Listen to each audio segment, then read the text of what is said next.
ขอนอบคารวะพระอิราสังขารอาจารย์คูณเนื่องพิรักโซติโทนด้วยบทกลอนไวยอาลัยอักขี้แปวเก่งกาเผาป่าวนาเขาเที่ยงสัวเมาไหว้หลับภาพตาหน้าผ้าเย็นบอหอนแนมแน่นิ่งดิ้งการน่านตลอด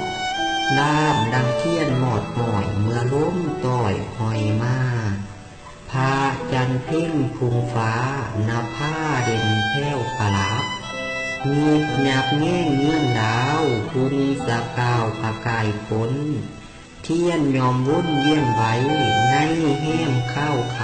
ำสองสิ่งหมายคูคำจำปีนเปลี่ยนบ่เศร้าใบเก่าคูขอดขวนแปรปวนบ่ขึ้นกาบสังขารเนิ่นนั่นหนับผ่านเวียนวันมือสู่วันแนวน้ำใหม่สิไล่ล่าลุ่งหลวง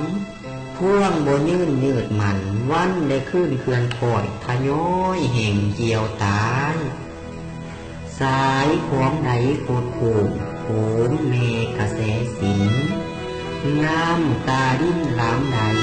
อังในมนุน้อมคนผู้ท้องเคยสนสาธุส้นอาศัยถึงมาจุลาดเนเงินเปิ้นปั่นก่อนสุวรรณโอ้หนอโลกนี่บ่เทียงมันวันคำขึ้นสลายทาเลย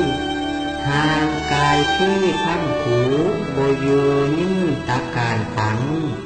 บ่จีรังสังขารนี้ล่าสีห้วยแห้งอ่อน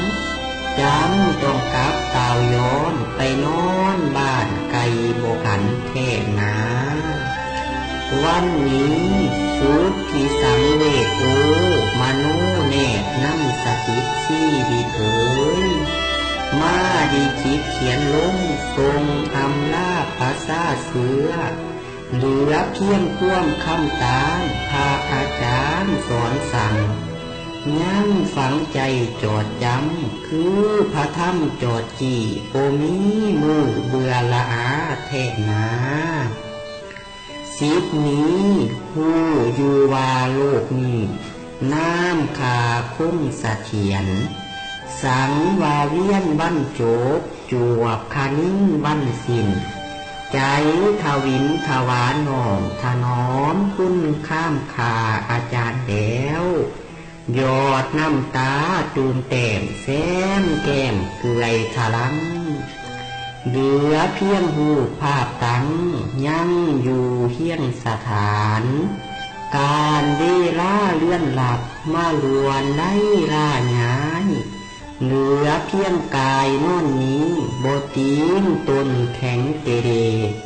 ดวงใจพี่มุนมางท่ามหัวใจโศกเศร้าพระผู้เจ้าจากบกขึ้นนี่หนอไปบอกกลับรับบอกฟื้นบอกคืนคู่ข้องสังขารอาจารย์เอ๋ยเหมือนดังย่ามยุ่นเหินเวินบินไปไว้ฟ้าวบ่ถึงข้าวสั่งมาได้ล่าสินแสนทวินย่ามจากเด้นอฝากผลงานอาบเอสเนไว้กูแผ่นดินป่าพันสินกันแต้มแซมซอโบลาศูนย์อาจารย์นั้นย่างเจือจูนพื้นผันกันปัญญาวิสาสีปากกาคำคุ้งจีซี่เด็กจานจำจื้อคือขาคู่คิดคุ้นคือขาคุ้นคิดสารล้างอ่านเคยคะแนนวันนี้แสนอะไรใจโบสินดินพอพุ่มพระธรรมเฮาเอ๋ยเหมือนดังนี้แนวต่ำให้ตื่นตุ่มตอมแขนแหวนคาโค้งมองเสาเงาสีโบใสสอง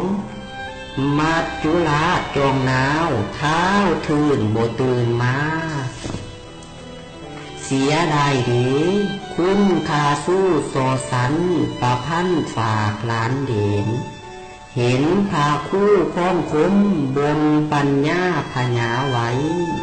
ขอให้เงาง่วมกังยังจีรังได้รำเนตรขอนน้ำสิทธามญาณนำล่วงกวงควงนาทีย่ามนี้ไม่ใหญ่ล้มโคห่มห้ามอาศัยเสียดายดีเหมือนดังนั้นย่ามเว้นเป็นมืดเมามั่วขาดแสงโบใสแจ้งถึงย่ามแล้งลงคอยเย็นซ้อยว้อยไหว้วาบน้ำตาไหลอาบแก้มแนมเบิ่งหน้าน้องอายคือสายฟ้าพามนุแท้ร้ายพาอาจารย์คู่เมืองพิรักโซตีทนเพิ่นได้จากน้องอายสลายซี่ว่าหมดแล้วดีสูดส่วนเพียงลิ้นอายกินคุ้มคำสอนบยอนย่านนี่หน่วยยั่งสดสวยเสมอตนกามสายส้นเศร้าสาดงามสะอาดแน่แท้โบแปรปีนเปลี่ยนไผคุณความดีที่ก่อไว้ใสยิ่งบริสุทธิ์แน่แล้วปารุษเดือนดาวเพ่งเพ่งเฮื่องร่มฟ้าปาละมีห่มห้อยใจใสสาดปราธิซาผู้หอผู้ขอสู้ไว้ระวางเสียงสิบแล้วเอาถูกเทียนนางน้อมถนอมยืนย่ามศูนย์อาจารย์เอ๋ยคุณความดีปีศาจสง่างามเพียงพร้อมด้วยหักหอมย่อมตั้งหม้อละนั่งฝังฝากจีวรเอ๋ยหากยังอยู่คำเงาโงนผาธรรมพาอาจารย์จำจ่าแก้วแกนแดนผาธรรมเฮาเอ๋ยแต่ว่าคุณคำสอนแต่ว่าพ้นคำจ่าคานิรันดร์บ่มีสิน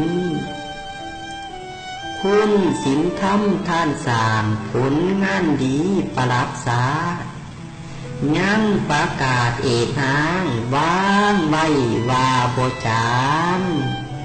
31 พรรษาศีลสืบสางของเพศบรรพชาวันนี้พญากรรมมาจำจากไปบ่ขึ้นคูงนอนในโรงเน่านิ่งโบตีขิ้งคุ้มขาสังขารล่าโลกเสียงความดีเพลินสางว่างนอบกอมโบไม้มาล่าหมายทรงน้อมหอมห่อหิ้งสนีเยี่ยมเอ๋ยน้ำสายเซ่ลำเผาทินโขงขะเมาไตขอให้เน่าเมืองฟ้าสังขาล่าย่ามจำจากเนธรฝากกุศลทรงให้ไปเต้าจืนโบจางขอให้สุขเอกอ้างยาหมางมนหมองสีอาจารย์เอ๋ยขอให้ปาละมีมุ้งหุ่นเครื่องอย่าเครื่องแขนสุขแสนเนิ่นน่านตังนิดผ้านั่งแน่เหน่งอย่าได้หุ้มเห่งหอนขอให้นอนสืบสานทางแจ้งแห่งพุทโธขอให้พระผู้ล้มดวนยอดแก้วแนวประเสริฐสัพพัญญูมาสวยสู้วิญญาณพาอาจารย์คู่เนื้องสู่สวรรค์วิมานฟ้าอย่าได้มีม่านของข้องความดีให้เสริมสง